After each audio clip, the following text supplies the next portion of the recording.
नमस्कार दोस्तों, स्वागत है आपका हमारे चैनल रावली पाठशाला पर।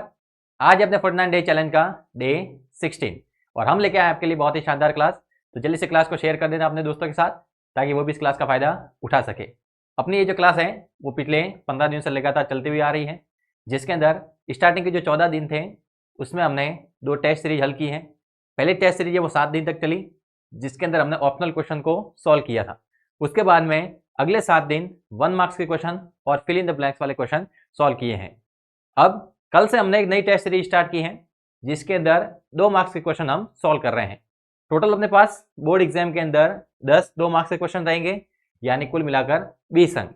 और उसी की तैयारी हम टेस्ट सीरीज के माध्यम से कर रहे हैं, जहां पर प्रतिदिन आपको प्रैक्टिस के लिए 10 2 मार्क्स के क्वेश्चन अवेलेबल करवाए जाते हैं। आपको यहाँ पर उनको हल करना है और देखना है कि अपनी प्रैक्टिस किस प्रकार से चल रही है। रेगुलर हम आपके लिए वो 10 क्वेश्चन लेके आ रहे हैं ताकि आपकी जो प्रैक्टिस है वो अच्छी हो जाए, बोर्ड एग्जाम के अंदर आपके अच्छे अंक आ सके। तो अपने दोस्तों के साथ भी क्लास को शेयर कर देना है, वो भी इसका फायदा लेंगे और उनके भी बोर्ड एग्जाम के अंदर अच्छे मार्क्स आ जाएंगे। स्टार्ट करें अपना पहला क्वेश्चन अपने पास चैप्टर नंबर फर्स्ट से। दर्शाइए कि 5 माइनस रूट 3 एक अपरिमेय संख्या है। कल हमने आपको एक डायरेक्ट संख्या थी जिसके ऊपर रूट लगा हुआ था और उसको अपरिमेय सिद्ध करना सिखाया था। आज हम यहाँ पर 2 संख्याओं का युग्म लेके आए हैं, जिसके अंदर एक अपरिमेय है और एक परिमेय है। तो जैसे ही अपरिमेय और परिमेय आपस में गणितीय संक्रिया करते हैं तो जो संख्या का रूप है वो कौन सा होता है वो हमें सिद्ध करना है। यहाँ पर इसको अपरिमेय दर्शाना है, यानी जब भी अपरिमेय संख्या किसी परिमेय संख्या के साथ में संक्रिया करेगी तो जो पूरा ग्रुप बनेगा वो पूरा का पूरा अपरिमेय हो जाएगा। यानी जब हम इस सवाल को हल कर रहे हैं तब हमें पहले से यह ज्ञात है कि ये जो रूट वाली वैल्यू है यह अपरिमेय है। यह आपको ध्यान रखना है। जब आप इसे हल कर रहे हैं तो आपको पहले से इस बात की जानकारी है कि रूट वाली जो संख्या आप हल कर रहे हैं वो पूरी की पूरी अपरिमेय है। इसके साथ में जैसे ये 5 लिखा हुआ है तो ये पूरा का पूरा जो ग्रुप बना है उसको अपरिमेय सिद्ध करना है। इस पूरे ग्रुप को अपरिमेय दिखाना है जब हम जानते हैं कि रूट वाली संख्या अपरिमेय है। ये जो कॉन्सेप्ट है ये बहुत इंपॉर्टेंट है, क्योंकि जब हम सवाल खत्म करेंगे इसके एंड की ओर जाएंगे तो वहां पर हम कुछ लाइनें लिखेंगे तो वहां पर आपके दिमाग में कंफ्यूजन आ सकता है। तो आपको पहले से ये ध्यान रखना है कि जब हम इस सवाल को हल कर रहे हैं तो हमें पहले से जानकारी है कि अपरिमेय संख्या है कौन सी, रूट 3। यानी यहाँ पर एग्जामिनर जब हमें यह सवाल पूछ रहा है तो वो ये जानना चाहता है कि जब अपरिमेय संख्या के किसी के साथ गणितीय संक्रिया होती है तो जो पूरा ग्रुप है वो अपरिमेय बन जाता है, उसका रीजन बताना है। तो उसको हम सॉल्व करेंगे। जैसे अपने पास नॉर्मली अंडर रूट के अंदर कोई संख्या होती है, उसको अपरिमेय सिद्ध करने के लिए हम क्या करते हैं, उसको परिमेय मानते हैं और फिर उसे हल करते हैं।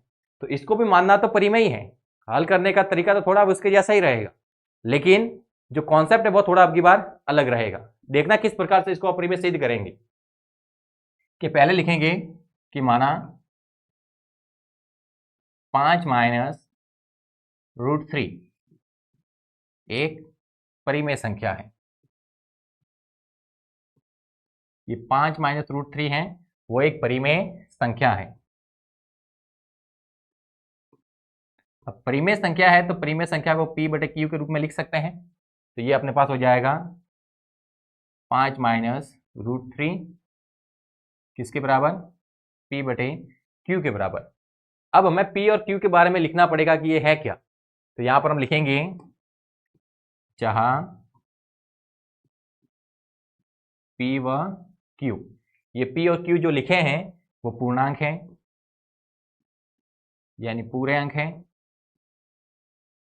तथा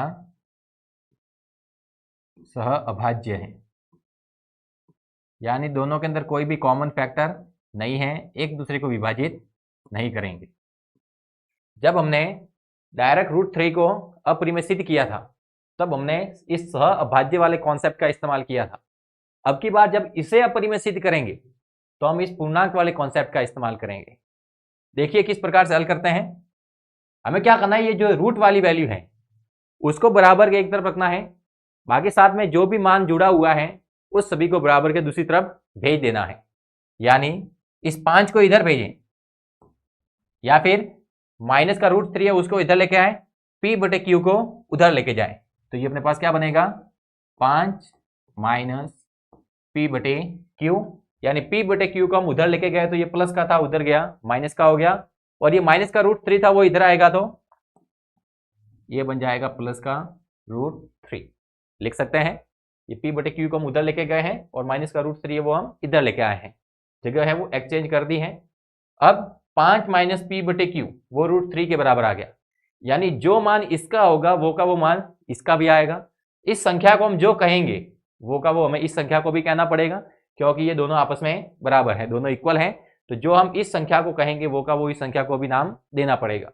अब यहां पर देखें तो 5 है वो पूर्णांक है, p और q को भी हमने पूर्णांक कहा है, तो लिख सकते हैं 5 p व q ये क्या है, पूर्णांक है, कि 5 भी पूर्णांक है, p भी पूर्णांक है, q भी पूर्णांक है। अतः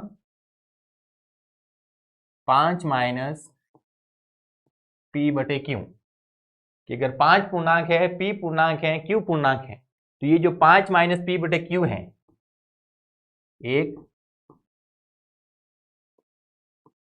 परिमेय संख्या होगी।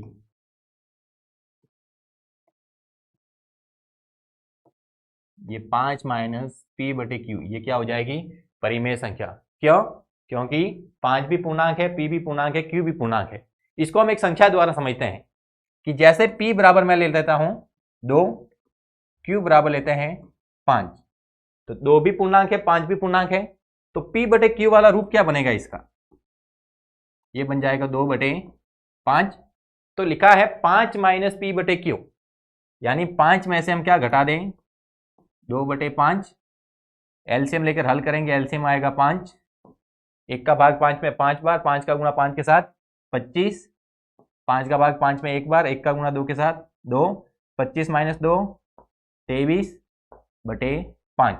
तो ये जो 23 बटे 5 है ये भी तो अपने पास परिमेय आया है, तो ये 23 बटे 5 हमने कैसे निकाला, ये हमने p बटे q के अंदर से वैल्यू निकाली, p और q की वैल्यू लिखी 2 बटे 5 और उसको 5 में से घटाया है। तो यहां पर भी तो हम वही कर रहे हैं कि 5 में से p बटे q की वैल्यू घटा रहे हैं। हमने यहाँ पर p और q को पूर्णांक लिया है, यहाँ पर भी पूर्णांक लिया है, यहाँ पर अंक रखे हैं, यहाँ पर उसका मानक रूप लिख दिया है। तो अगर p और q कोई संख्या है तो p बटे q रखेंगे तो 2 बटे 5 आ जाएगा। अब 5 में से 2 बटे 5 को घटाएंगे तो 23 बटे 5 आ रहा है, और ये जो रूप है वो अपने पास परिमेय है। यानी जब भी कोई भी पूर्णांकों की आपस में गणितीय संक्रिया होती है तो अपने पास जो रिजल्ट मिलता है वो रिजल्ट हमेशा परिमेय के रूप में मिलता है। जब भी कोई पूर्णांक हैं उनकी हम गणितीय संक्रिया कराते हैं, उस गणितीय संक्रिया में जोड़, बाकी, गुणा, भाग कुछ भी हो सकता है। सारी अगर हम संक्रिया कंप्लीट कर दें और लास्ट में अगर केवल रिजल्ट की बात करें तो जो रिजल्ट आएगा वो पूरा का पूरा अपने पास परिमेय रहेगा। यानी ये 5 माइनस p बटे q, इस टोटल रिजल्ट की बात करें तो ये पूरा रिजल्ट है वो परिमेय के रूप में मिलेगा। यानी इस 5 माइनस p बटे q को हम परिमेय कह सकते हैं, यानी ये आ जाएगा परिमेय संख्या, कि 5 माइनस p बटे q को हमने क्या कहा है, परिमेय संख्या, और ये किसके बराबर है, √3 के बराबर। ये बराबर आ गया √3। तो इससे क्या पता चल रहा है कि ये जो √3 है, ये √3 अपने पास एक परिमेय संख्या आ गई। √3 क्या आ गई, परिमेय संख्या। और हमने कहा था सवाल स्टार्ट करते वक्त कि जब हम 5 माइनस √3 को एक अपरिमेय संख्या सिद्ध कर रहे हैं तो हम पहले से जानते हैं कि √3 है वो एक अपरिमेय संख्या है, और यहाँ पर अपने पास परिमेय आ रही है, यानी ये हमें विरोधाभास मिल रहा है। क्या मिल रहा है, विरोधाभास। किस बात का, कि √3 है वो अपरिमेय संख्या है। √3 अपरिमेय संख्या हम जानते थे, लेकिन अपने परिमेय आ रही है, मतलब विरोधाभास मिल रहा है। किस कारण मिला, क्योंकि हमने यहाँ पर गलत कल्पना की है। अगर कल्पना सही होती तो सही आता, तो अपनी गलत कल्पना के कारण हमें ये मान प्राप्त हो रहा है। अतः हम कहेंगे कि ये जो 5 माइनस √3 है वो एक अपरिमेय संख्या है। तो यहाँ पर लिखेंगे क्या, अतः √3 एक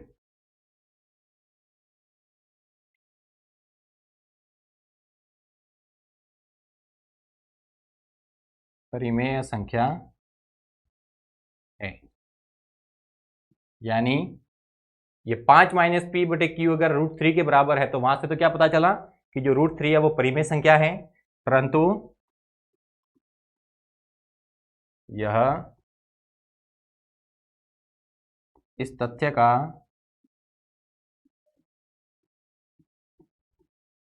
विरोधाभास है कि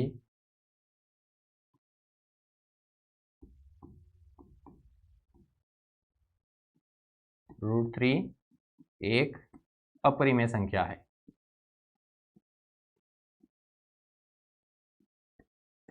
क्योंकि जब हम सवाल स्टार्ट कर रहे थे तब हम जानते थे कि √3 है वो अपरिमेय संख्या है, लेकिन परिमेय आ रही है, तो ये तो विरोधाभास मिला किस बात का कि ये अपरिमेय संख्या है। ये विरोधाभास क्यों मिला है? अपनी गलत कल्पना के कारण मिला। तो यहां पर लिख देना है, यह विरोधाभास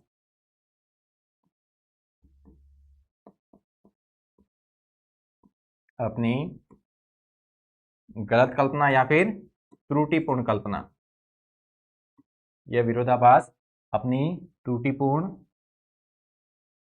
कल्पना के कारण प्राप्त हुआ।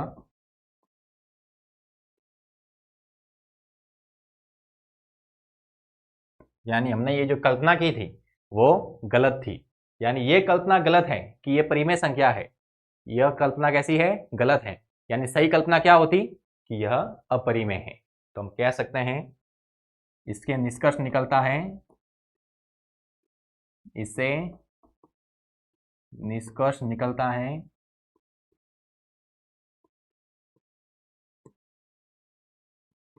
कि 5 माइनस √3 एक अपरिमेय संख्या है।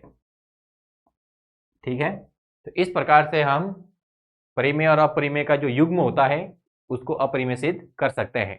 आपको क्या करना है, पहले उसको परिमेय मान लेना है। परिमेय मानेंगे तो P/Q के बराबर आएगा। तो जो रूट वाली वैल्यू है उसको एक तरफ रखना है, बाकी सारी वैल्यू को दूसरी तरफ लेके जाना है। तो दूसरी तरफ जो भी वैल्यू जाएगी वो सारी की सारी पूर्णांक है। अगर पूर्णांक का युग्म बन रहा है तो वो पूरा का पूरा परिमेय हो जाएगा। वो किसके बराबर आ रहा है? रूट वाली वैल्यू के। यानी रूट वाली वैल्यू है वो भी परिमेय हो जाएगी। जबकि सवाल स्टार्ट करते वक्त ही हम जानते हैं कि यह अपरिमेय है। तो ये विरोधाभास मिल रहा है। विरोधाभास क्यों आया? क्योंकि अपनी गलत कल्पना थी। अतः हम कहेंगे कि ये जो पूरा ग्रुप था वो पूरा का पूरा अपरिमेय है। अगला सवाल अपने पास कि द्विघात बहुपद 2x² + 7x + 5 के शून्य ज्ञात कीजिए तथा शून्यकों और गुणांकों के बीच संबंध की सत्यता की जांच करनी है। द्विघात बहुपद दे रखा है, चर की अधिकतम घात 2 होगी, इसके शून्य ज्ञात करने हैं। अब शून्य ज्ञात करने के लिए हमें गुणनखंड विधि या फिर द्विघात सूत्र का इस्तेमाल करना पड़ेगा। और नॉर्मली अगर द्विघात बहुपद है तो उसके लिए हम गुणनखंड विधि यूज करते हैं। अगर बहुपद सरल है तो उसके लिए गुणनखंड मेथड है वो पर्याप्त है, उसके लिए द्विघात सूत्र अप्लाई करने की जरूरत नहीं है। अगर बहुपद है उसके शून्य ज्ञात करना है तो पहले बहुपद को समीकरण में बदलना जरूरी है।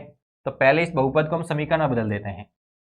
यानी 2x² + 7x + 5, इसको किसके बराबर रख देना है? 0 के बराबर। जैसे ही बराबर आ जाएगा यानी बहुपद समीकरण के अंदर कन्वर्ट हो जाएगा।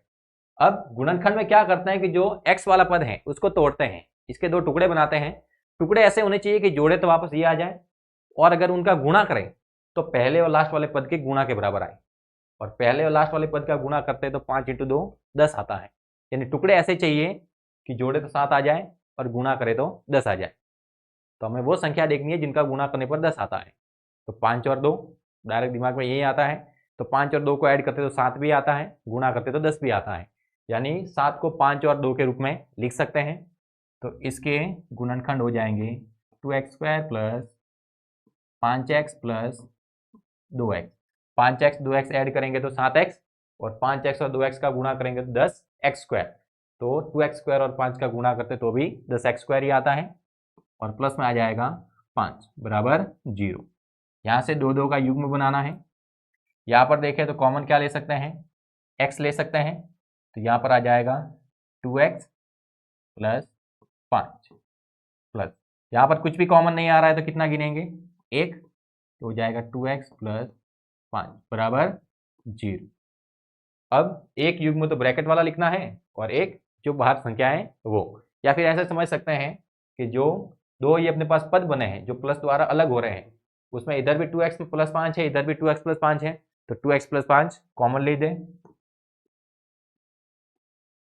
तो अपने पास पीछे क्या बचेगा? यहाँ पर x, यहाँ पर प्लस 1 बराबर 0। अब अगर इसको यहीं पर रखेंगे, इसको इधर भेजेंगे तो 0 हो जाएगा, और इसको इधर रखें, इसको इधर लेके जाए तो वो 0 बन जाएगा। यानी दोनों को हम 0 के बराबर पुट कर सकते हैं। तो हो जाएगा अपने पास 2x + 5 बराबर 0 और x + 1 बराबर 0। ये हो जाएगा 2x बराबर -5, x बराबर हो जाएगा -5 बटे में 2। प्लस का 1 इधर आएगा तो माइनस का, x बराबर आ जाएगा -1। यानी अपने पास x की दो वैल्यू आई है, एक तो आया है -5 बटे 2 और एक आया है -1। अब ये दोनों शून्यक हैं, तो शून्यक को हम दिखाते हैं अल्फा और बीटा से। तो पहला शून्यक है उसको अल्फा लिख देना है, दूसरे को लिख देना है बीटा। अब शून्यकों और गुणांकों के मध्य संबंध की सत्यता की जांच करनी है। जो संबंध है शून्यकों और गुणांकों के बीच में, वो पहला संबंध है योगफल के लिए। पहला किसके लिए है?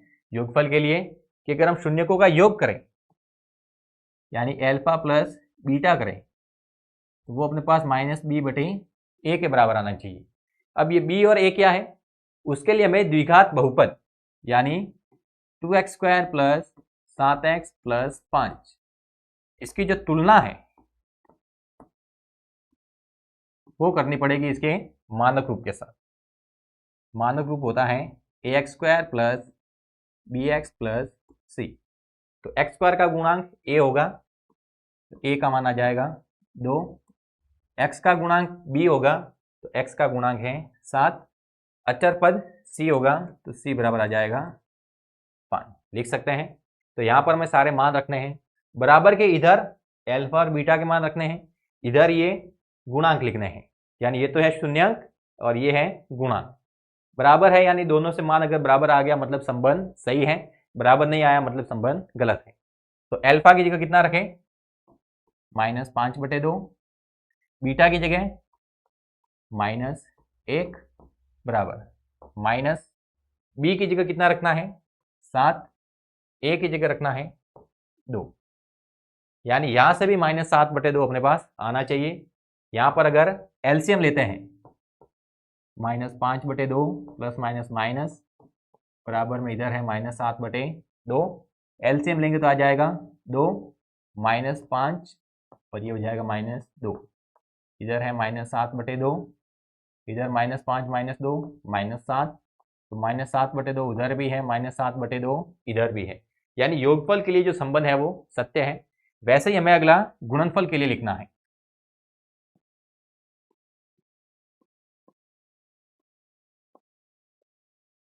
गुणनफल के लिए लिखते हैं अल्फा गुणा बीटा, ये आना चाहिए c बटे a के बराबर। तो अल्फा का मान है -5 बटे 2, बीटा का मान है -1, c का मान है 5 और a का मान है 2। इधर गुणा करा है, माइनस माइनस का गुणा हुआ प्लस, 5 × 1 5 बटे में आ गया 2, इधर भी है 5 बटे 2। यानी बराबर के इधर वही मान आ रहा है जो बराबर के इधर आ रहा है। यानी योगफल और गुणनफल के लिए शून्यकों और गुणांकों के मध्य जो संबंध है वो सत्य है। अगला सवाल, दो संपूरक कोणों में यदि बड़ा कोण छोटे कोण से 18 डिग्री अधिक हो तो उन्हें ज्ञात करना है। दो संपूरक कोण है जिसके अंदर जो बड़ा कोण है वो छोटे कोण से 18 डिग्री अधिक है, तो हमें उन कोणों को ज्ञात करना है। अब जैसे ही कहा संपूरक कोण, जैसे ही कहा कि संपूरक कोण है, तो अपने पास एक चीज सीधे दिमाग में आनी चाहिए कि वे कोण जिनका योग 180 डिग्री हो, और वे भी केवल दो कोण, ऐसा नहीं कि भाई 4 कोण ले ले उनका योग 180 दिखा दे। ऐसे दो कोण जिनका योग 180 हो वो परस्पर संपूरक कहलाते हैं।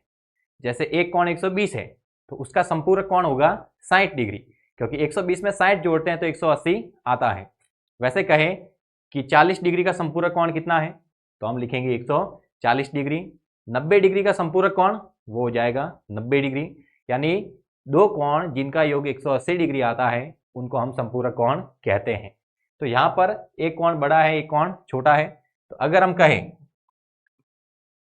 कि जो बड़ा कोण है वो x है, माना बड़ा कोण क्या है?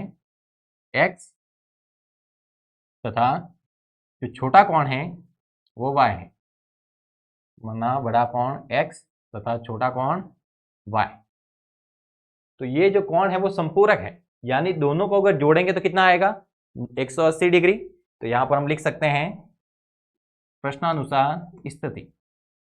अब प्रश्न के अंदर कंडीशन दे रखी है, तो अगर आप लिखते हैं प्रश्नानुसार स्थिति फर्स्ट, तो आपको ये चीज यहां पर लिखने की जरूरत नहीं है। प्रश्न के हिसाब से पहली स्थिति क्या हो रही है कि संपूरक कोण है, यानी दोनों को जोड़ेंगे तो 180 आएगा। तो लिख देंगे x प्लस वाई बराबर 180 डिग्री, समीकरण नंबर 1। आगे कहा है कि बड़ा कोण है वो छोटे कोण से 18 डिग्री अधिक है।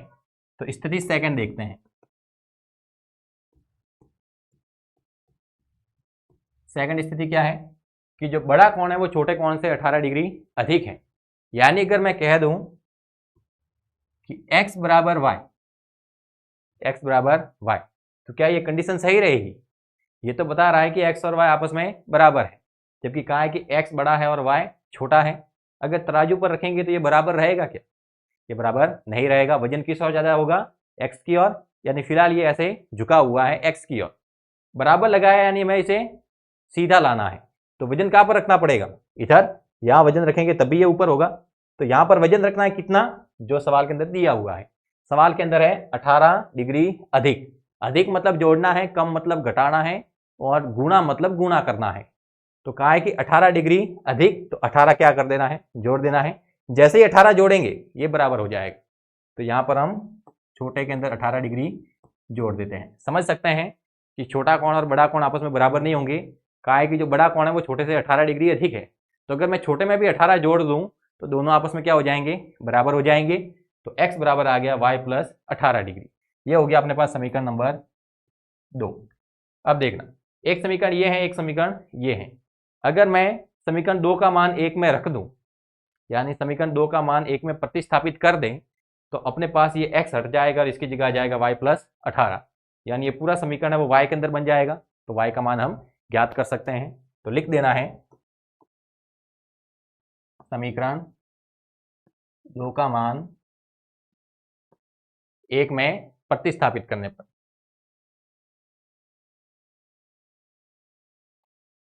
रख रहे हैं यानी प्रतिस्थापित कर रहे हैं। तो जब भी हम मान प्रतिस्थापित करते हैं, जब भी मान प्रतिस्थापित करते हैं, इसका मतलब अब यहाँ पर हमने प्रतिस्थापन विधि को यूज में लाया है। तो x हटा देना, उसकी जगह y प्लस 18 डिग्री लिख देना है। y plus 18 degree plus y बराबर 180 डिग्री। y प्लस y ये अपने पास हो जाएगा 2y, और प्लस में 18 डिग्री बराबर 180 डिग्री। यानी हमने क्या किया है, ये जो x था उसकी जगह y प्लस 18 रख दिया, यानी x को प्रतिस्थापित कर दिया है y प्लस 18 डिग्री से। तो इसको हम प्रतिस्थापन विधि कहते हैं। प्लस का 18 इधर आएगा तो माइनस का हो जाएगा, यानी 180 डिग्री माइनस 18 डिग्री यानी 2y। 180 में से 18 जाएगा तो ये आएगा अपने पास 162 डिग्री। तो y बराबर आ गया 162 डिग्री बटे में 2, यानी 2 का भाग देंगे तो ये आ जाएगा अपने पास 81 डिग्री। यानी छोटा कोण है वो आ गया है अपने पास 81 डिग्री। अब अगर ये y की वैल्यू हम समीकरण नंबर 1 या 2 में रखें तो अपने पास x का मान आ जाएगा। तो ये y का मान समीकरण 2 में रख देते हैं। 1 में रखेंगे तो भी वैल्यू आएगी, 2 में रखेंगे तो भी वैल्यू आ जाएगी। y का मान समीकरण 2 में रखने पर, यानी अगर y का मान हम समीकरण 2 में रखते हैं तो ये अपने पास x बराबर हो जाएगा y प्लस 18, तो y की जगह 81 डिग्री प्लस 18 डिग्री ऐड करेंगे तो हो जाएगा 99 डिग्री। यानी बड़ा कोण कितना आ गया?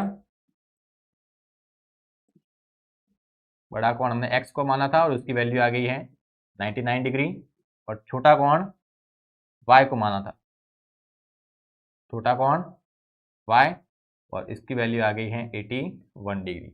दोनों कोण ज्ञात करने थे, दोनों कोण अपने पास आ गए हैं। अगला सवाल, तीन अंकों वाली कितनी संख्याएं 7 से विभाज्य है। तो पहले तो हमें तीन अंकों वाली संख्याएं लिखनी पड़ेगी कि तीन अंकों वाली संख्या कहां से स्टार्ट होती है, कहां पर खत्म होती है। तो अगर हम केवल तीन अंकों वाली संख्याएं लिखे पहले,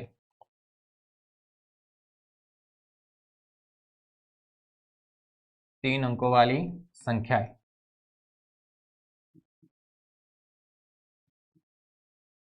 तो तीन अंकों वाली संख्या सबसे पहले आती है अपने पास 100, फिर 101, 102 और लास्ट में जाकर कहां पर खत्म होती है, 999 पर। यानी ये होती है तीन अंकों वाली संख्याएं। हमें तीन अंकों वाली वो संख्या लिखनी है जो 7 से विभाज्य हो। तो इसमें हम 7 से विभाज्य संख्या देखते हैं, 7 से विभाज्य तीन अंकों वाली संख्याएं।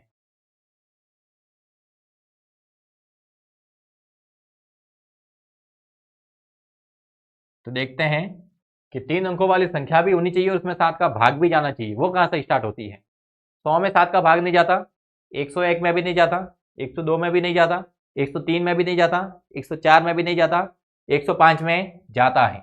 यानी सबसे पहली संख्या तीन अंकों वाली जिसमें 7 का भाग जाता है यानी 7 से विभाज्य है वो है 105। फिर आ जाएगा 112, यानी 6 में नहीं जाएगा, 7 में नहीं जाएगा, 8 में नहीं जाएगा, 9 में नहीं जाएगा, 10 में नहीं जाएगा, 11 में नहीं जाएगा, सीधा अगला भाग जाएगा 112 में, फिर 119 और 7 के गैप पर ये संख्याएं आती रहेगी। अब लास्ट संख्या की बात करें तो तीन अंकों वाली संख्या तो है 999, उसमें भाग नहीं जाता 7 का। तो 999 के आगे नहीं बढ़ना है क्योंकि आगे 4 अंकों वाली हो जाएगी। तो उससे पहले देख लेना है किस संख्या में 7 का भाग जाता है। 998 में नहीं जाता, 97 में नहीं जाता, 96 में नहीं जाएगा, 95 में नहीं जाएगा, 994 में उसमें 7 का भाग जाएगा। यानी तीन अंकों वाली लास्ट संख्या जिसके अंदर 7 का भाग जाता है वो होती है 994। तो ये अपने पास एक एपी बन गई है, यानी समांतर श्रेणी बनी है। 105, 112, 119 और लास्ट में कितना आ रहा है, 994। प्रथम पद लिख सकते हैं। प्रथम पद ए बराबर है 105, सारवंतर डी है अपने पास A2 माइनस A1, यानी 112 माइनस 105 घटाएंगे तो आ जाएगा 7 और अंतिम पद भी दे रखा है AN। अंतिम पद AN बराबर है 994। AN वाला फॉर्मूला अप्लाई कर दें, AN बराबर A plus N minus 1D। सारे मान रखें तो AN की जगह आ जाएगा 994, A की जगह आ जाएगा 105। N की वैल्यू तो निकालनी है कि कितनी संख्या है, यानी N का मान हमें ज्ञात करना है। D की जगह आ जाएगा 7, 105 प्लस का है उधर जाएगा तो माइनस का, ये हो जाएगा 994 माइनस 105 बराबर N माइनस 1 गुणा में 7। 994 में से 105 घटा दे तो ये आ जाएगा अपने पास 894, 889, 889 बराबर N माइनस 1 गुणा में 7। 7 गुणा में उधर जाएगा तो भाग में, ये बनेगा 889/7 बराबर N माइनस 1।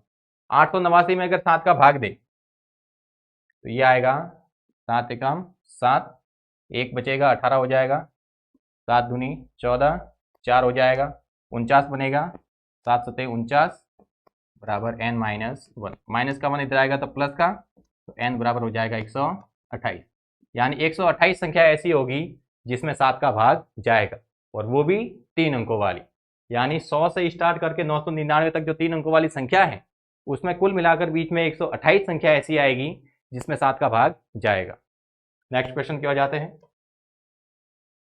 अगला है अपने पास कि एक त्रिभुज एबीसी की भुजाएं AB और BC तथा माध्यिका AD एक अन्य त्रिभुज PQR की क्रमशः भुजाओं PQ और QR तथा माध्यिका PM के समानुपाती हैं।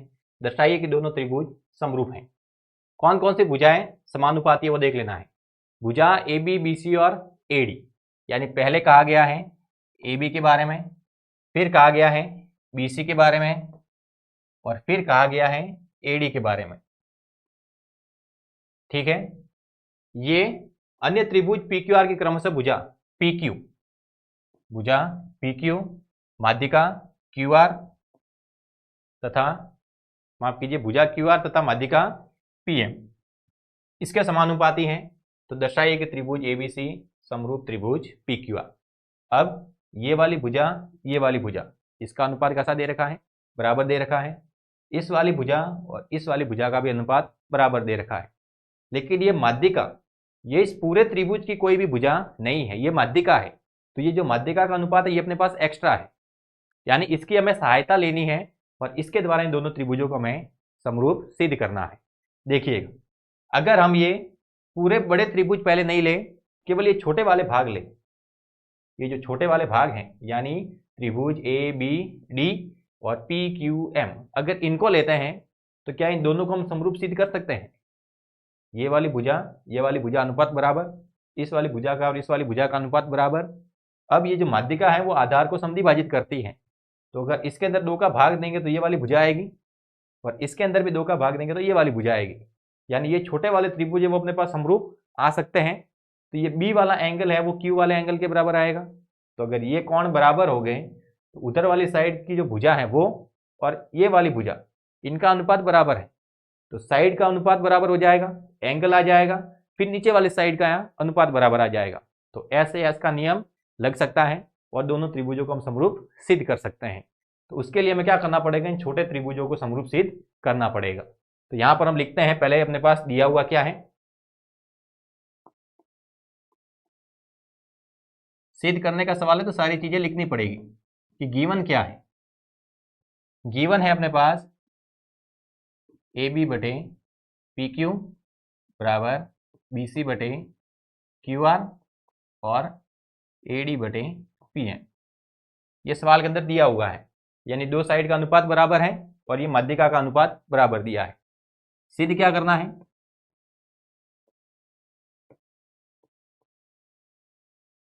सिद्ध करना है कि त्रिभुज ए बी सी समरूप त्रिभुज पी क्यू आर, यानी ये बड़े वाले त्रिभुज है, इनको हमें समरूप दिखाना है। सॉल्व करना स्टार्ट करें। तो पहले जो दिया हुआ है उसी की सहायता लेनी है। पहले जो दिया हुआ है उसी की हम क्या लेते हैं? सहायता लेते हैं। दिया हुआ क्या है? ए बी बटे पी क्यू बराबर बी सी बटे क्यू आर बराबर ए डी बटे पी एम। ये हमें सवाल में दिया हुआ है तो ये लिख देना है कि ये गिवन है, हम इसी की सहायता ले रहे हैं। अब देखना, बी सी और क्यू आर इनका अनुपात बराबर है, तो क्या हम बी सी के अंदर 2 का भाग दें तो क्यू आर के अंदर भी किसका भाग देना पड़ेगा? 2 का, क्योंकि एक भुजा के अंदर अगर हम भाग दे रहे हैं तो दूसरी भुजा में भाग देना पड़ेगा। तो जो हम चेंज कर रहे हैं वो दोनों जगह करना है, तो वो 2 से 2 कट जाएंगे, कुछ फर्क नहीं पड़ेगा। तो हम क्या कर रहे हैं कि यहां पर ए बी बटे पी क्यू, उसको तो ऐसे ही रख रहे हैं, बी सी के अंदर 2 का भाग दे देते हैं कि बी सी बटे 2, और ये जो क्यू आर है इसके अंदर भी 2 का भाग दे देते हैं, और बराबर में आ जाएगा ए डी बटे पी एम। तो ये हो जाएगा ए बी बटे पी क्यू, और बी सी में 2 का भाग दिया तो क्या हुआ? ये बी सी है, इसके अंदर 2 का भाग देंगे तो इसके 2 बराबर टुकड़े होंगे, और ये जो माध्यिका है वो इसके बराबर टुकड़े ही करती हैं। जो माध्यिका होती है वो आधार के 2 बराबर टुकड़े करती हैं, तो इस ए डी ने इसके 2 बराबर टुकड़े कर दिए हैं। तो जैसे ही इसके अंदर 2 का भाग दिया तो अपने पास या तो आएगा बी डी या फिर आएगा सी डी। तो यहाँ पर हमें किसकी जरूरत है? बी डी की। तो यहाँ पर हम लिखते हैं बी डी। पीने वाली बी डी नहीं समझनी है, ध्यान रहे, ये भुजा हम लिख रहे हैं, ये हो जाएगा बी डी, और क्यू आर के अंदर 2 का भाग देंगे तो क्या लिख सकते हैं? क्यू एम लिख सकते हैं बराबर, ये आ जाएगा ए डी बटे पी एम। और जैसे ही ये अनुपात हो गया तो इन अनुपातों को इन दोनों त्रिभुजों के अंदर देखना है कहां पर है। ए बी बटे पी क्यू यानी इधर वाली ये भुजा का अनुपात, बी डी बटे क्यू एम यानी नीचे वाली ये आधी आधी भुजा, और AD बटे PM यानी ये वाली माध्यिका। तो ये देखें तो ये जो इधर वाला त्रिभुज 1 और ये त्रिभुज 2, इन दोनों के तीनों भुजाओं के अनुपात आए कि नहीं आए? इसका मतलब भुजा भुजा भुजा, इसके द्वारा ये दोनों त्रिभुज क्या हो गए हैं? समरूप हो गए हैं। तो लिख देना है SSS नियम द्वारा, SSS नियम द्वारा क्या हो जाएगा कि त्रिभुज ABD ये समरूप आ जाएगा PQM। अब हमें तो ABC और PQR को समरूप सिद्ध करना था। इनको समरूप सिद्ध करने से क्या हुआ? यहाँ पर ये हुआ कि जैसे ये दोनों समरूप आ जाएंगे तो इनके संगत कोण है वो बराबर हो जाएंगे। तो जो एंगल B है वो Q के बराबर हो जाएगा। तो लिख सकते हैं एंगल B बराबर Q। कारण क्या लिखेंगे? समरूप त्रिभुजों के संगत कोण बराबर होते हैं। तो आप यहाँ पर लाइन लिख सकते हैं कि समरूप त्रिभुजों के संगत कोण बराबर होते हैं। तो एंगल B है वो किसके बराबर आ जाएगा? Q के। अब हम ये बड़े त्रिभुज लेते हैं, यानी इतना सब कुछ हमने इसलिए किया ताकि B और Q है वो आपस में बराबर आ जाए। अब एक्चुअल अपने सवाल स्टार्ट करते हैं कि त्रिभुज ABC व त्रिभुज PQR, इसमें देखें तो AB बटे PQ एक भुजा का अनुपात हो गया दोनों के अंदर। फिर है BC बटे QR यानी दूसरी भुजा का अनुपात हो गया। दो भुजाओं के अनुपात बराबर मिल गए, और जिन भुजाओं के अनुपात बराबर मिले हैं उनके बीच का एंगल भी बराबर मिल गया है, B और Q, यानी एंगल B बराबर Q ये भी मिल गया है। तो नियम हो जाएगा SAS, उसके द्वारा जो त्रिभुज ABC है वो और त्रिभुज PQR ये दोनों आपस में समरूप सिद्ध हो जाएंगे। तो हमने पहले B और Q को बराबर लाया, तो दो भुजाओं के अनुपात तो पहले से ही बराबर दे रखे थे। हमें या तो तीसरी भुजा का अनुपात निकालना था बराबर, या फिर उनके बीच का जो एंगल था उसको बराबर दिखाना था। तो हमने उन दोनों समानुपाती भुजाओं के बीच का एंगल क्या दिखा दिया? बराबर। उसके लिए हमने इन छोटे छोटे त्रिभुजों को समरूप सिद्ध कर दिया। तो इनके संगत कोण B और Q आपस में बराबर आ गए, और ये दोनों बड़े त्रिभुज है वो भी आपस में समरूप सिद्ध हो गए। यहां पर आपको ये ध्यान रखना है कि जो माध्यिका है वो आधार के बराबर टुकड़े करती है। यहां पर आपको लाइन लिखनी पड़ेगी कि माध्यिका आधार को दो बराबर भागों में विभक्त करती है। अगला प्रश्न लिखा है y अक्ष पर एक ऐसा बिंदु ज्ञात कीजिए जो बिंदुओं A और B से समदूरस्थ हो। यानी हमें एक y अक्ष पर पॉइंट बनाना है। y अक्ष पर एक ऐसा पॉइंट चाहिए जो इन दोनों बिंदुओं से समान दूरी पर स्थित हो। समदूरस्थ मतलब समान दूरी पर स्थित। तो अगर कोई बिंदु किसी अक्ष पर स्थित होता है तो वो जिस अक्ष पर होता है उसी का कोऑर्डिनेट लिखा जाता है, दूसरा कोऑर्डिनेट वहां पर 0 होता है। जैसे अगर पॉइंट है वो x अक्ष पर है तो हम केवल x वाला कोऑर्डिनेट लिखेंगे, y वाला कोऑर्डिनेट 0 हो जाएगा। और अगर पॉइंट y अक्ष पर है तो y वाला कोऑर्डिनेट लिखेंगे, x वाला कोऑर्डिनेट 0 हो जाएगा।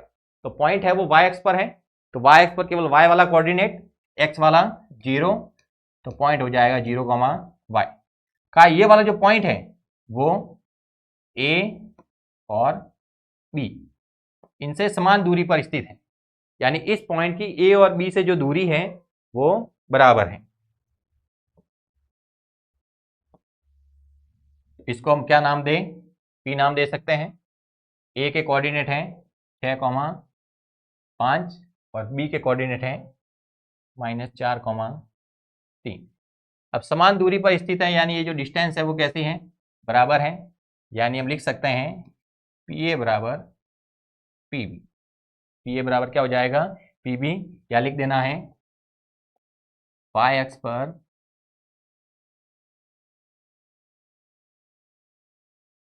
माना y अक्ष पर स्थित वह बिंदु 0, y।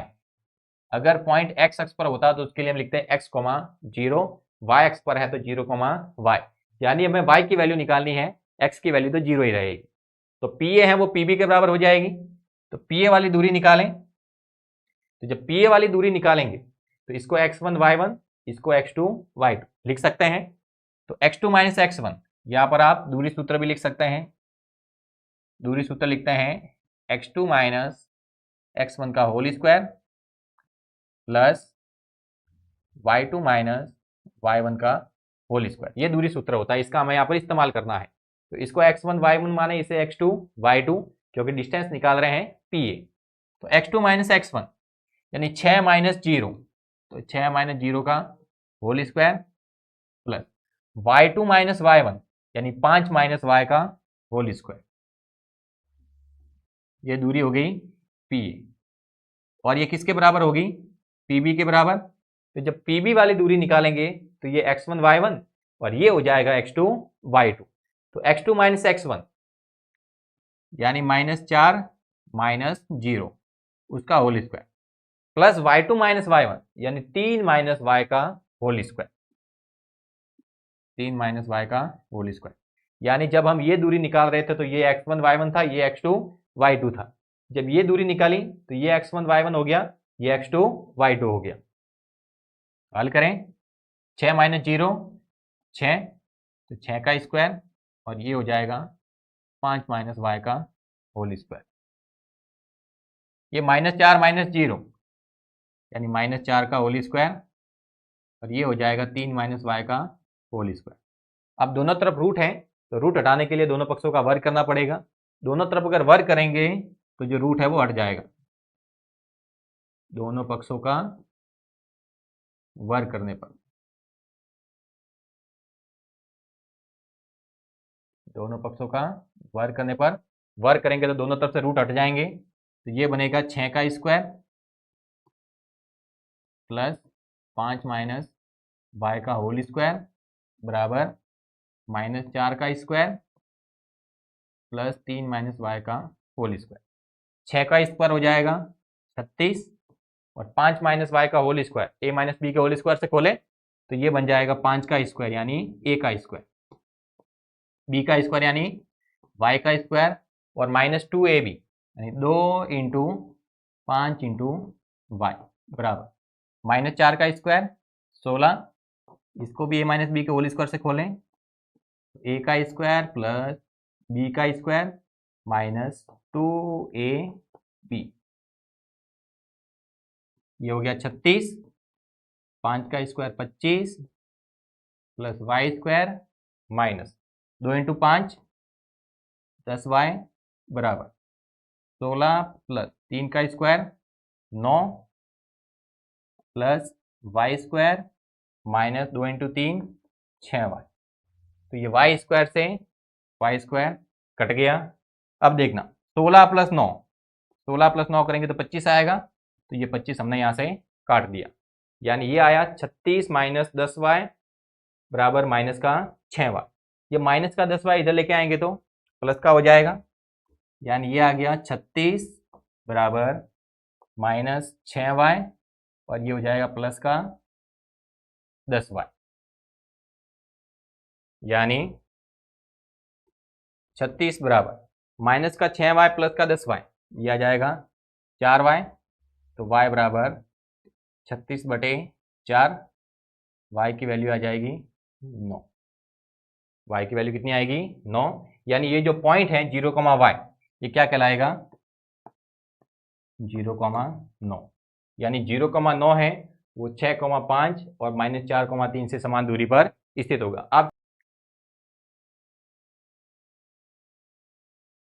अगला सवाल, का यदि 15 cot a बराबर 8 हो तो, ये 15 cot a बराबर क्या हो? 8, तो sin a और sec a का मान ज्ञात करना है।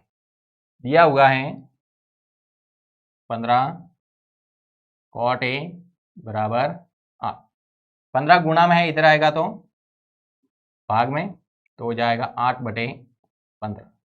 अब cot के लिए त्रिकोणमितीय अनुपात पता होने चाहिए।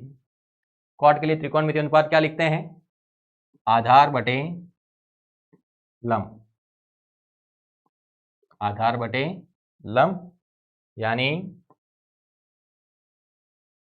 ये जो 8 है वो आधार है, 15 है वो लंब है। तो यहां पर लिख सकते हैं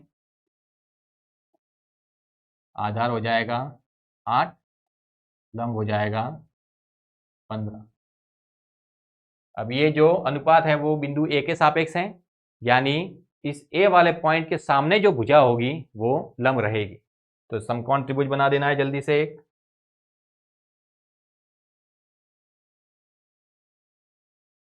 यहाँ पर ये वाला पॉइंट क्या आ जाएगा, ए। इसके सामने क्या होगा, लंब होगा, और ये 90 है, 90 के सामने कर्ण, यानी कर्ण हमें ज्ञात करना है। कर्ण वाली भुजा अभी हमें ज्ञात नहीं है। जो एंगल है उसके सामने भुजा लंब होगी, तो लंब कितना है, 15।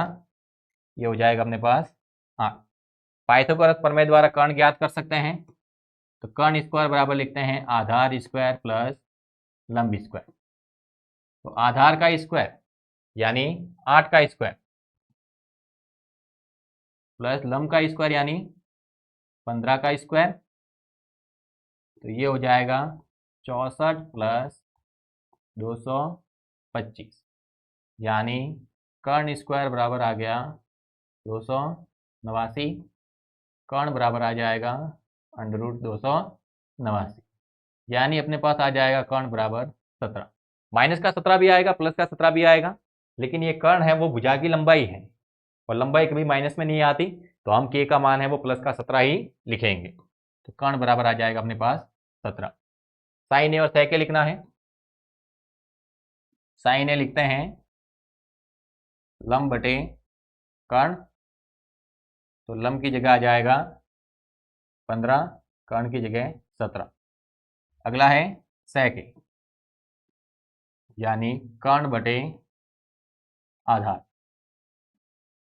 कर्ण का मान है 17, आधार का मान है 8, तो ये दोनों अनुपात अपने पास हो जाएंगे। तो आपको देखना है कि जो अनुपात दिया हुआ है वहां से त्रिकोणमितीय फलन की कौन कौन सी अपने पास भुजाएं आती है, वो भुजाएं लिख देनी है। पाइथागोरस प्रमेय द्वारा तीसरी भुजा ज्ञात कर लेनी है, और फिर आपको जो अनुपात पूछा है वहां पर भुजाओं के अनुपात लिखते हुए वो अनुपात ज्ञात करने हैं। अगला सवाल, एक नदी के पुल के एक बिंदु से नदी के सम्मुख किनारों के जो अवनमन कोण है वो क्रमशः 30 डिग्री और 45 डिग्री है। यदि पुल किनार से 3 मीटर की ऊंचाई पर हो तो नदी की चौड़ाई ज्ञात करनी है। यानी जो अवनमन कोण है वो दोनों अलग अलग है। अब जब कोई वस्तु पास में होती है तो कोण बड़ा होता है, दूर होती है तो कोण छोटा होता है, चाहे वो अवनमन कोण हो या उन्नयन कोण। और वैसे दोनों के जो मान आते हैं वो बराबर आते हैं, क्योंकि उन्नयन कोण है वो अवनमन कोण के बराबर ही होता है, अवनमन कोण है वो उन्नयन कोण के बराबर होता है। तो यहां पर एक अपने पास पुल है, जैसे ये अपने पास एक नदी बह रही है, ये नदी है, इस पर एक ब्रिज बनाया हुआ है। इसके ऊपर क्या बनाया हुआ है, ब्रिज बनाया हुआ है। तो कहा है नदी के पुल के एक बिंदु से, यानी ये वाला जैसे अपने पास कोई पॉइंट है, कहा एक बिंदु से नदी के सम्मुख किनारों के जो अवनमन कोण है वो 30 डिग्री और 45 डिग्री है। यहां से अगर हम ये नदी के सम्मुख किनारे देखते हैं, यहां से खड़े होकर अगर हम ये नदी के सम्मुख किनारे देखते हैं, तो एक तो अपनी आंखों से सीधी रेखा जाएगी और एक दृष्टि रेखा जाएगी। तो इधर भी दृष्टि रेखा होगी, इधर भी दृष्टि रेखा होगी, और ये आंखों से जाने वाली सीधी रेखा। इधर देखते हैं तो देखना ये वाला पॉइंट है वो पास है, पास है तो जो एंगल है वो ज्यादा बनेगा, दूर है तो एंगल है वो कम बनेगा। तो कहा गया है कि अवनमन कोण 30 और 45 है, तो ये पास वाला कितना हो जाएगा 45 डिग्री, और ये दूर वाला कितना हो जाएगा 30 डिग्री।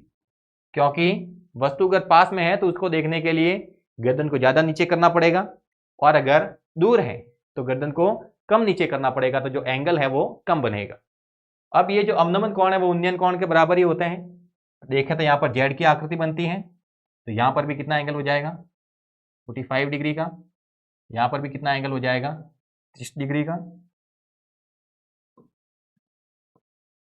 अब और क्या कहा गया है, कहा है कि यदि पुल किनारों से 3 मीटर की ऊंचाई पर हो, यानी यहां से यहां तक ये जो हाइट है वो है 3 मीटर, तो नदी की चौड़ाई ज्ञात करनी है। यानी यहां से यहां तक ये जो डिस्टेंस है वो ज्ञात करनी है पूरी। ये नदी की अपने पास क्या हो जाएगी चौड़ाई, और इसे ही हमें ज्ञात करना है। यहाँ पर अपने पास दो त्रिभुज बनते हैं, एक ये वाला और एक ये वाला। तो यहां से इन दोनों त्रिभुजों को बाहर निकालते हैं। पहले हम वो वाला त्रिभुज अगर बनाए,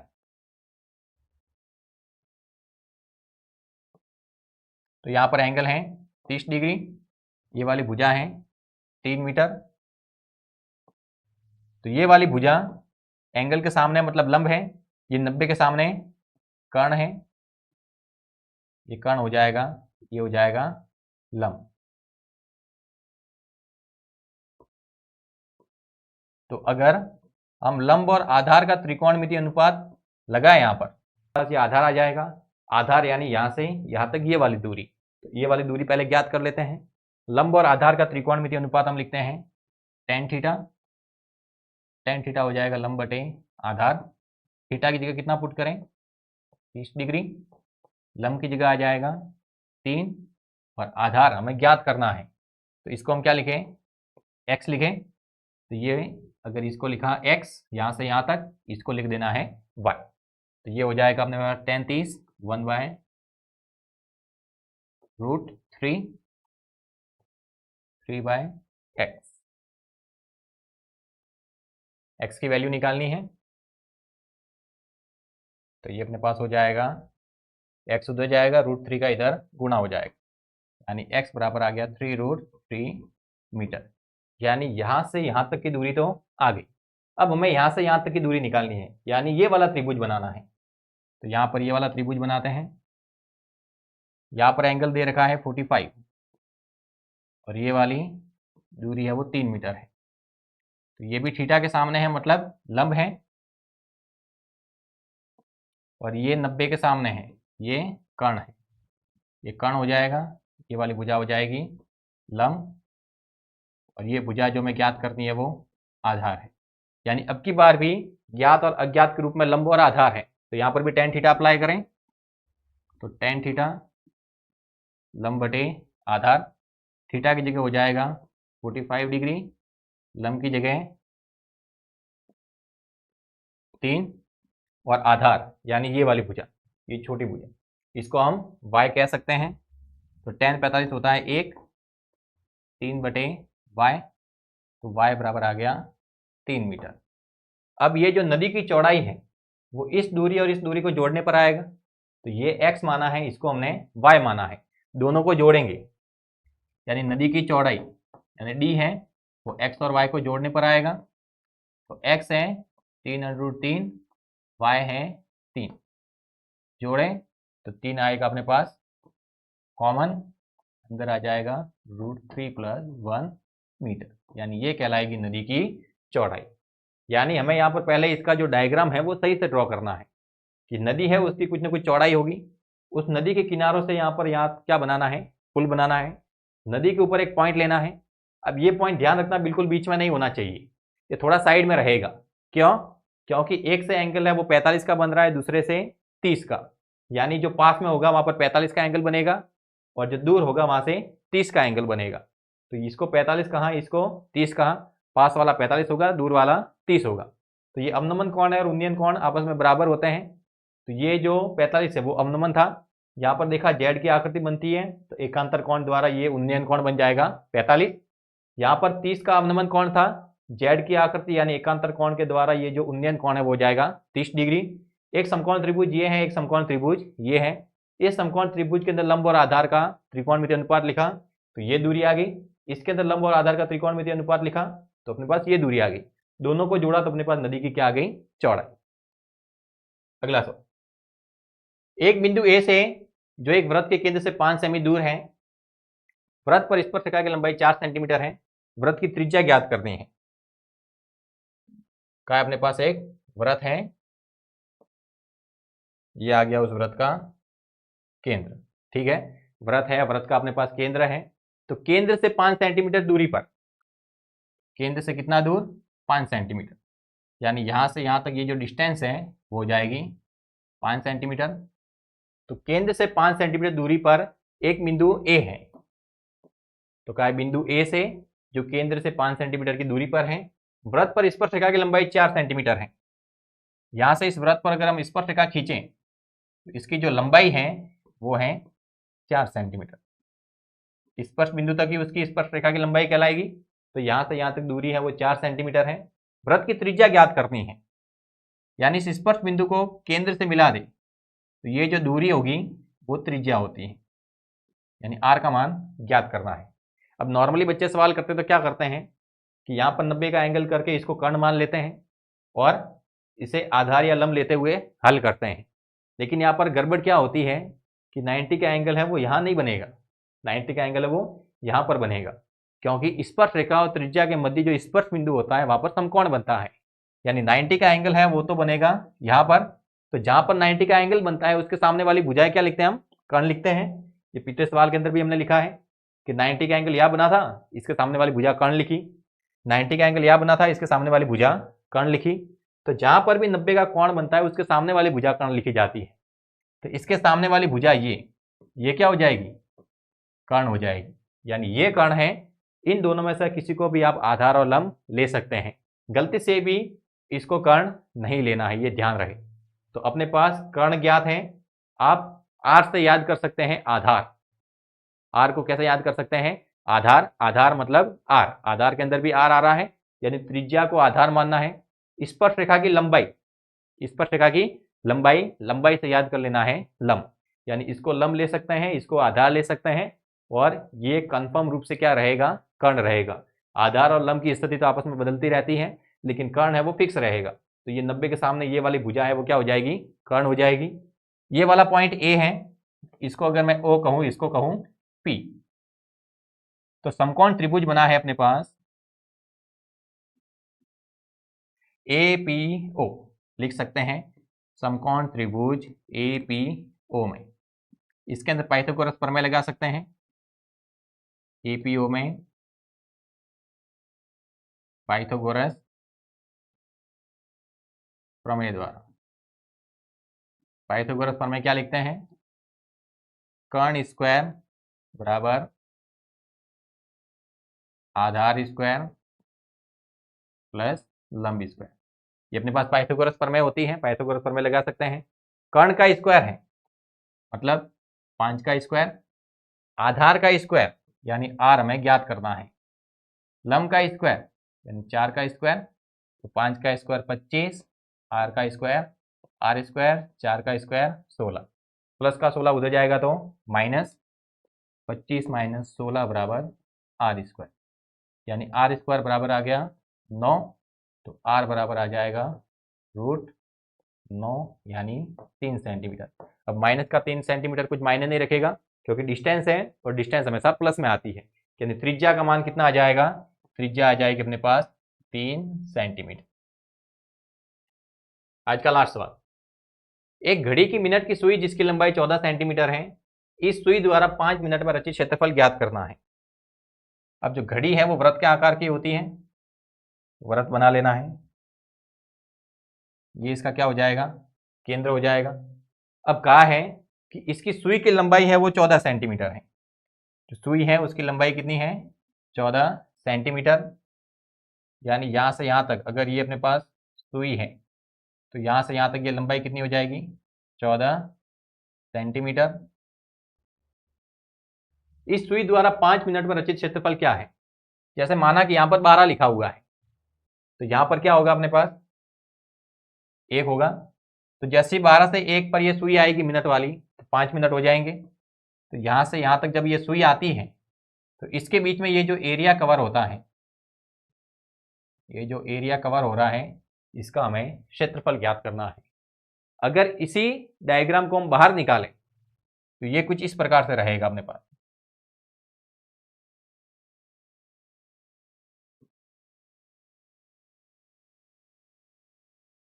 चौदह सेंटीमीटर। अब यहां पर एंगल कितना बन रहा है वो पता होना चाहिए, क्योंकि ये जो शेप है वो एक त्रिज्यीय खंड का शेप है, यानी मैं त्रिज्यीय खंड का क्षेत्रफल ज्ञात करना है और उसके अंदर हमें थीटा की वैल्यू पता होनी चाहिए कि केंद्र पर कितना कोण बन रहा है।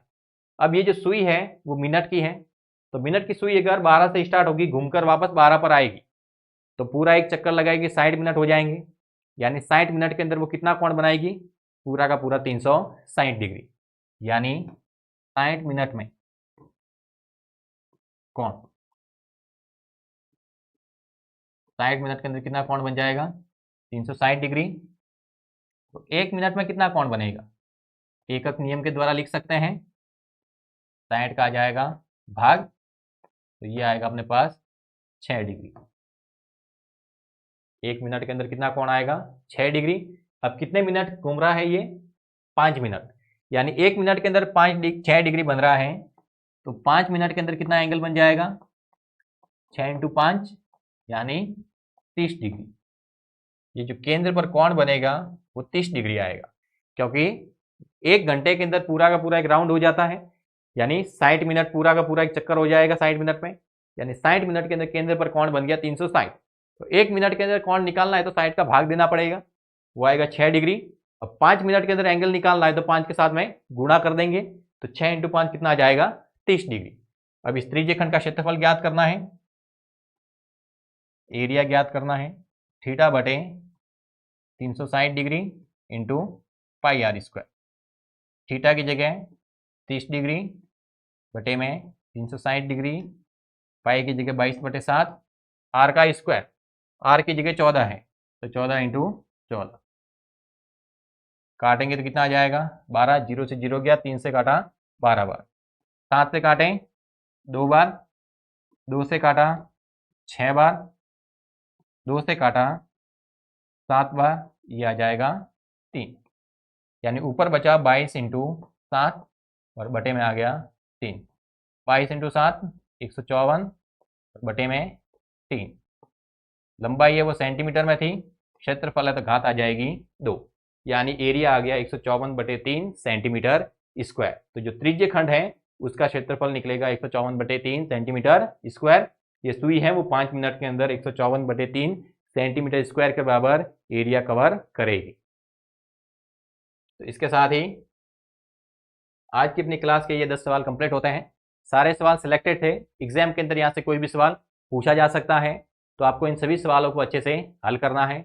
एक बार आप इनको खुद भी हल कीजिए ताकि आपकी जो प्रैक्टिस है वो अच्छी हो जाए। बोर्ड एग्जाम के अंदर अगर अच्छे अंक लाने हैं तो जो प्रैक्टिस है वो बहुत मायने रखेगी। तो जितने भी सवाल आपको यहाँ पर करवाए जाते हैं आपको एक बार उनकी खुद जरूर प्रैक्टिस करनी है ताकि वो सवाल है वो दिमाग में अच्छे से बैठ जाए। अगर किसी सवाल के प्रति आपको डाउट आता है तो आप कमेंट बॉक्स के अंदर बता सकते हैं, हम उसका समाधान जरूर करेंगे। तो रेगुलर जुड़े रहें हमारे चैनल रावली पाठशाला के साथ, और ये जो 49 दिनों का चैलेंज है इसको कंप्लीट रूप से पूरा करना है।